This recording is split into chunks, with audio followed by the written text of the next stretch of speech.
નમસ્કાર મિત્રો, જય સ્વામિનારાયણ, જય માતાજી. એસપી રસોઈમાં તમારું સ્વાગત છે. આજે આપણે બનાવશું ગણપતિ દાદાને પ્રિય એવા મોદકના લાડુ. તો મોદકના લાડુ બનાવવા માટે મેં અહીંયા 1 કપ સૂજી લીધી છે, જે બારીક આવે છે, એકદમ ઝીણી એવી સૂજી લીધી છે. તો પહેલાં આપણે એને શેકી લેવાની છે. આપણે પહેલાં સૂજીને શેકવાની છે. તો મેં અહીંયા અડધો કપ જેટલું ઘી લીધું છે સૂજીને શેકવા માટે. એમાં આપણે આ સૂજી નાખી દઈશું અને ગેસની ફ્લેમ ધીમી રાખી અને આપણે એને શેકવાનો છે. બહુ બ્રાઉન કલરનો નથી થવા દેવાનો, થોડોક આપણે ફૂલી જાય એટલી વાર સુધી આપણે એને શેકવાનો છે. જો આપણે આમાં સૂજીમાં બધું જ ઘી મેલ્ટ થઈ ગયું છે, અંદર બધું જ રવો જે છે એ શેકાય અને ફૂલીને તૈયાર થઈ ગયો છે. તો આપણે આવી રીતે એને મૂકવાનો નથી અને એને ધીમી ધીમી ગેસની ફ્લેમ રાખી અને થોડોક બ્રાઉન કલરનો થાય એવું આપણે શેકી લેવાનો છે. અત્યારે ગણપતિ દાદા આવ્યા છે, તો એના માટે આપણે એને પ્રિય એવા મોદક બનાવવાના છે. તો એને ભાવે એના મનપસંદ એવા આપણે મોદક બનાવશું. તો આપણે એને 2 મિનિટ શેકી લઈએ. આપણી સૂજી છે એ એકદમ શેકાઈને રેડી થઈ ગઈ છે. એનો કલર પણ થોડો ચેન્જ થઈ ગયો છે અને ફૂલી પણ ગઈ છે. આપણે જે કપના માપથી સૂજી લીધી છે એ જ માપથી આપણે 1 કપ એમાં દૂધ એડ કરવાનું છે. તો આપણે થોડું થોડું એમાં દૂધ એડ કરશું. પહેલાં હું અડધો કપ જેટલું દૂધ નાખું છું. એ રીતે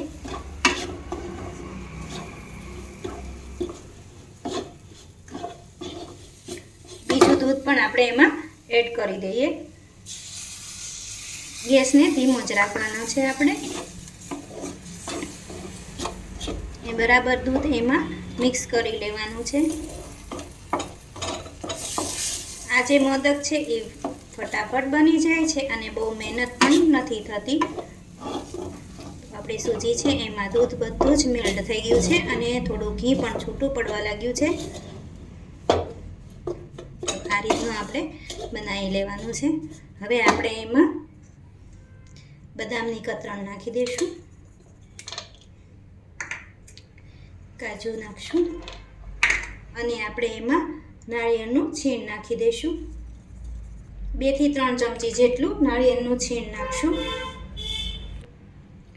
અને જરૂર પ્રમાણે આપણે દળેલી ખાંડનો ભૂકો નાખશું. તો હું અહીંયા 2 ચમચી જેટલો નાખી રહી છું. તમે તમારા જરૂર પ્રમાણે નાખી શકો. અને 1 ચમચી જેટલું આપણે એલચીનો પાવડર નાખી દઈશું અને આ બધું જ આપણે મિક્સ કરી લેવાનું છે.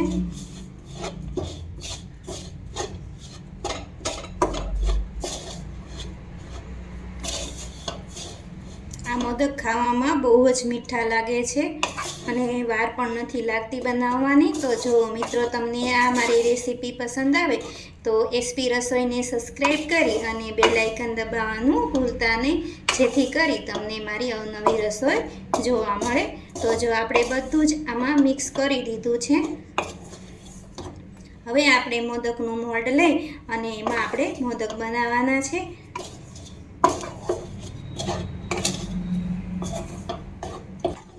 તો જો આપણો બધો જ અંદર નાખેલો મસાલો ને સૂકા મેવા જે છે એ બધા આપણે અંદર મિક્સ થઈ ગયા છે. પણ આપણે હજી આને ગેસ બંધ કરી અને થોડુંક ઠંડુ થવા દેવાનું છે, જેથી કરી અને આપણો જે મોદક છે એ એકદમ સરસ અને ટેસ્ટી બને.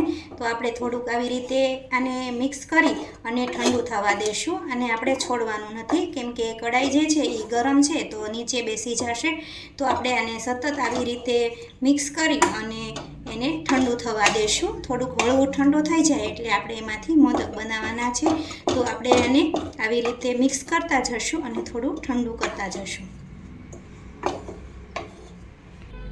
જો આપણો જે માવો છે એ બધો એકદમ સરસ ઠંડો થઈ ગયો છે.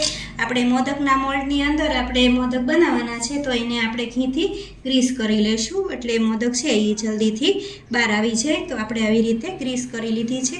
હવે આને આપણે બંધ કરી દઈશું અને ચમચીની મદદથી આપણે એમાં આ માવો જે છે એ અંદર ભરી લઈશું.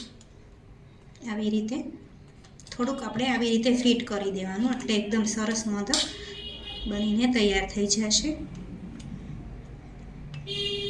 મોદક છે એ ગણપતિ દાદાને ખૂબ જ પ્રિય છે, તો તમે પણ આવી રીતે મોદક બનાવજો. આ મોદક જે છે એ ફટાફટ બની જતા હોય છે. જો આવી રીતે આપણે ભરી લીધા છે. હવે આપણે એને ખોલશું. પહેલાં એને ટાઈટ કરી દઈશું અને પછી ખોલશું. તો તમે જોઈ રહ્યા છો, જો આપણા મોદક છે એ એકદમ સરસ બનીને તૈયાર થઈ ગયા છે. તો આપણે આવી રીતે બધા જ મોદકને બનાવવાના છે. તો હું એક પ્લેટમાં એને લઈ લઉં છું.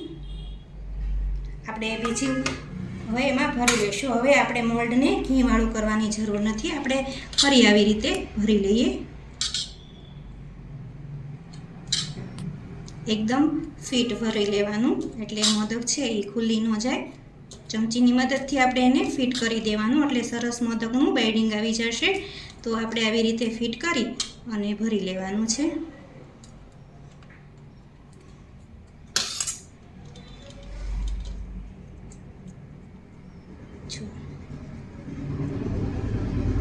કેટલા સરસ લાગે તે. જો મિત્રો, તમને આ મોદક બનાવવાની રેસીપી જરૂરથી પસંદ આવશે અને મારી ચેનલને સબસ્ક્રાઈબ કરવાનું ભૂલતા નહીં. તો જો આપણે આવી રીતે બધા જ મોદક બનાવવાના છે. તો હું બનાવી રહી છું. ફરી હું તમને એક વખત બતાવી દઉં કે મોદક કેવી રીતે બનાવવાના છે.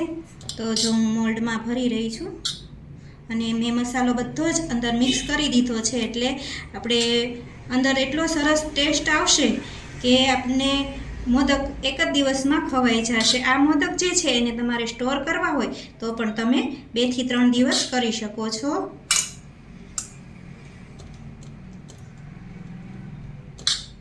જો આવી રીતે આપણે બનાવી લેવાના છે.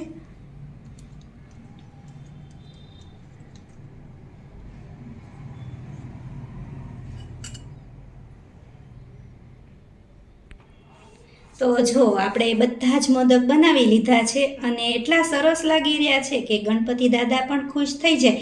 તો આપણે આવા મોદક ઘરે બનાવીએ, બજારેથી શું કામ લાવવા જોઈએ? તો ગણપતિ દાદાને પણ ખૂબ જ ભાવે. તો આપણે આવી રીતે ઘરે જ બનાવશું મોદક અને ફટાફટ પણ બની જશે. તો જો આપણે મોદક બનીને તૈયાર થઈ ગયા છે. હું એવી આશા કરું છું કે આ મોદક બનાવવાની રેસીપી તમને જરૂરથી પસંદ આવી હશે. તો આવી રીતે મોદક તમે ઘરે બનાવજો અને એસપી રસોઈને સબસ્ક્રાઈબ કરવાનું ભૂલતા નહીં જરૂરથી.